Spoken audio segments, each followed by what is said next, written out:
Hey everyone, I'm Assistant4 here, and today we're going to be continuing on some more Crash Bandicoot, part of the Insane Trilogy for PC. Now, we're here to begin at what is known as one of the hardest levels before Stormy Ascent. I'm gonna be honest with you guys.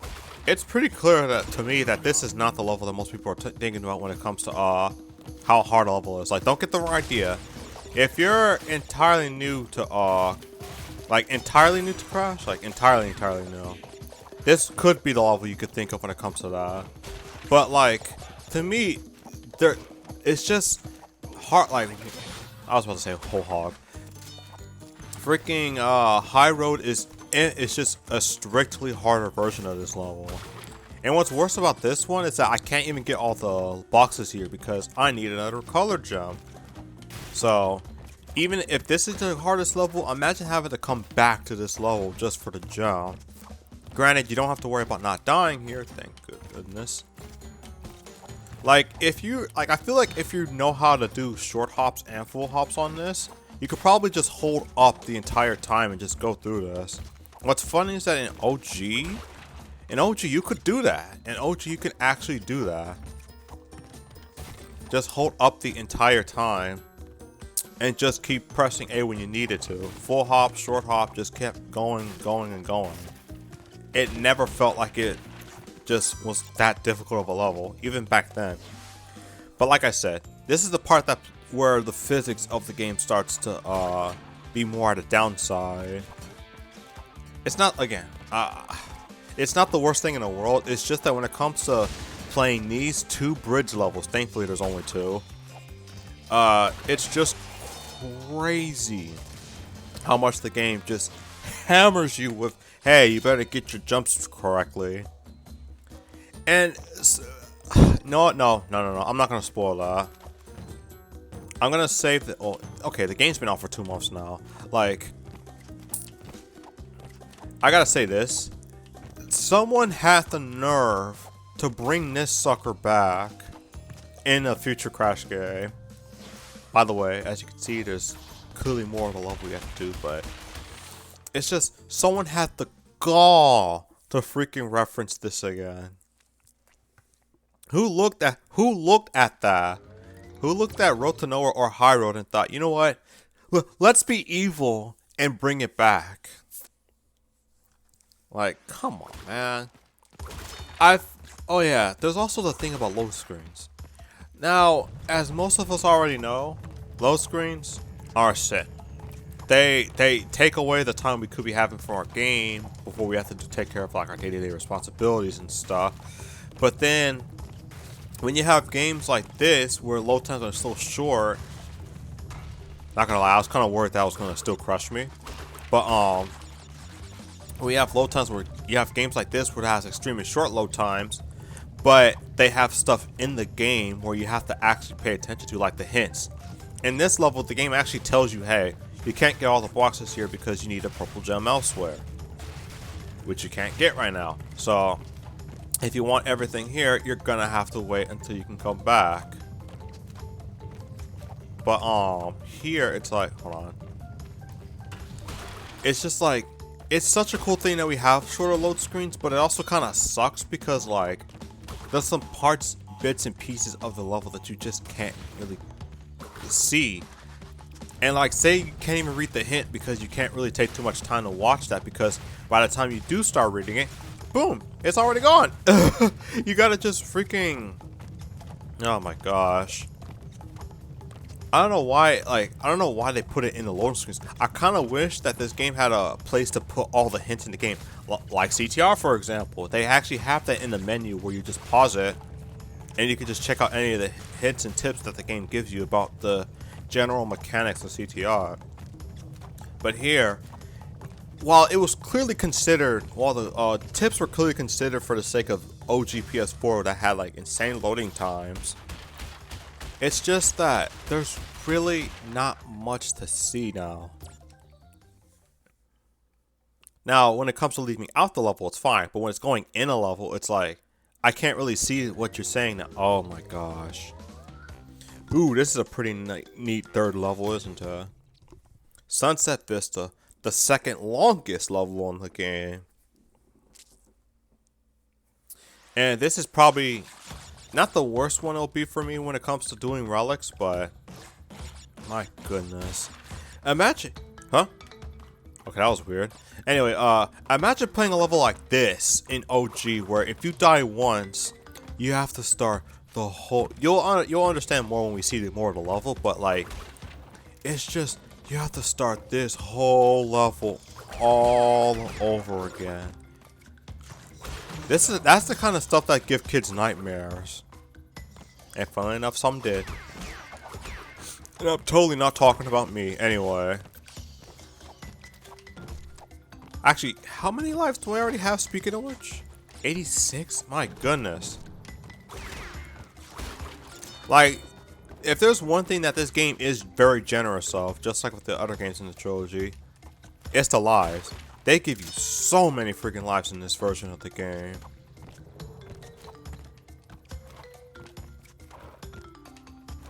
I'm gonna hit this first. Oh my gosh.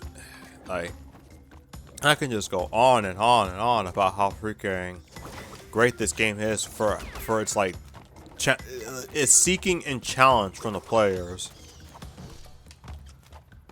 And this is the same thing that can go for the other games in the series too, like Warps 2, 3, yes, even 2 with its insane requirements on backtracking.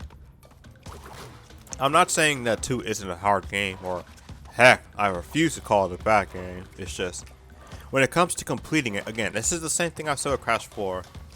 You have an amazing game and an amazing experience with it if you play it casually. But if you try to complete it, you're gonna need some patience. It is required. There's no way around. There's really no way around it either. Well, no way around Crash 4's anyway, because I've mentioned that in the PC version you can actually have mods on this sucker. So with Crash 2 and Crash 1, you can have all the powers from Crash Bandicoot 3 and just cheese the absolute baby but Jesus out of this game. But where's the fun in that?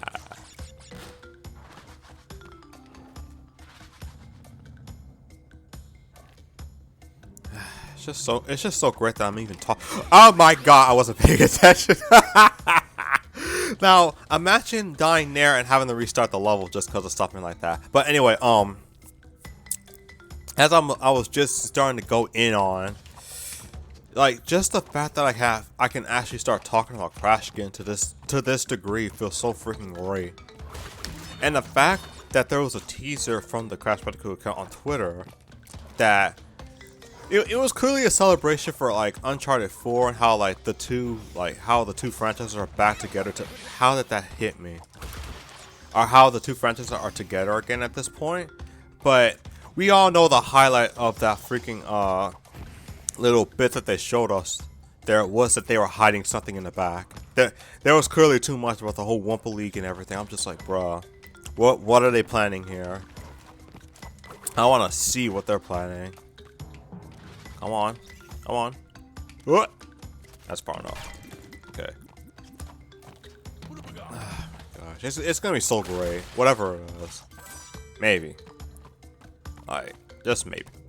Just in case. Okay.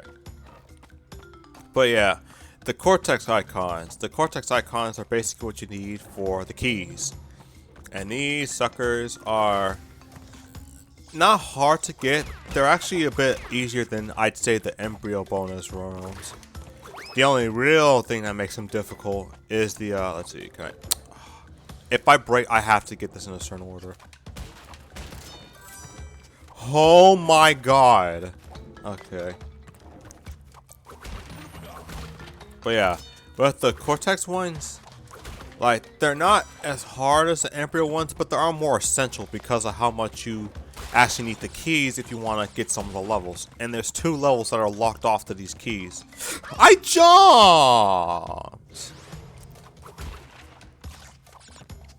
Okay, this is the last part. This is like the last little section here anyway, so I think this will be fine. Thankfully, there's no color gem in this level. Oh my god.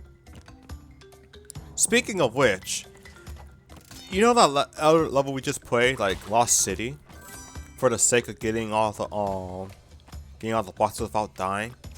Can you imagine my shock when I heard that that color gem in Lost City is placed in Whole Hog in the Japanese version? Whole Hog, the level you need, one of the levels you need the key for, and they said, you know what? Let's put a color gem there and just leave it there. And they did it again in the Insane Trilogy version.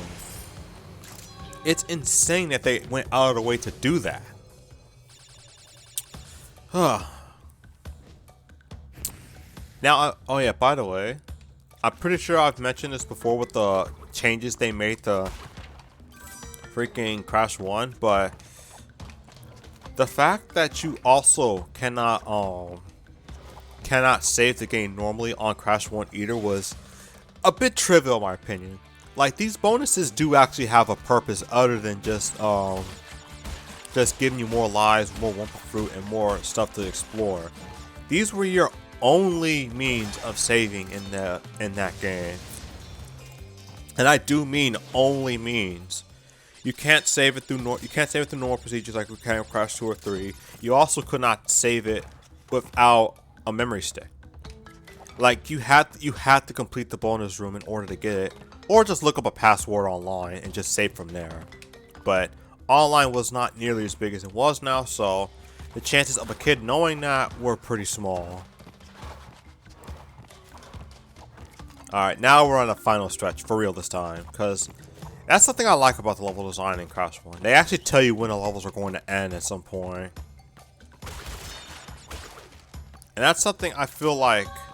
Oh, he already hit 99. Nice. And that's just something I feel like Crash 4 didn't quite do too well. It doesn't really tell you when a level ends. It just looks like it'll just keep going on. And then you see that big glowing yellow box. It's like, oh, shoot. I'm already here. But yo, so this is the first time. I think guys for watching. In the next part, we will start off with Koala Kong, a character that actually did appear in Crash Bash, and hopefully appears in more games outside of just cameos, and hopefully does not happen to be in a Crash Bash remake of some sorts. Because if there's gonna be one more remake, I would so much rather it be on Twin Sanity than Bash. But that's just me. So, until then, until we fight this sucker over here, stay warped. Say what?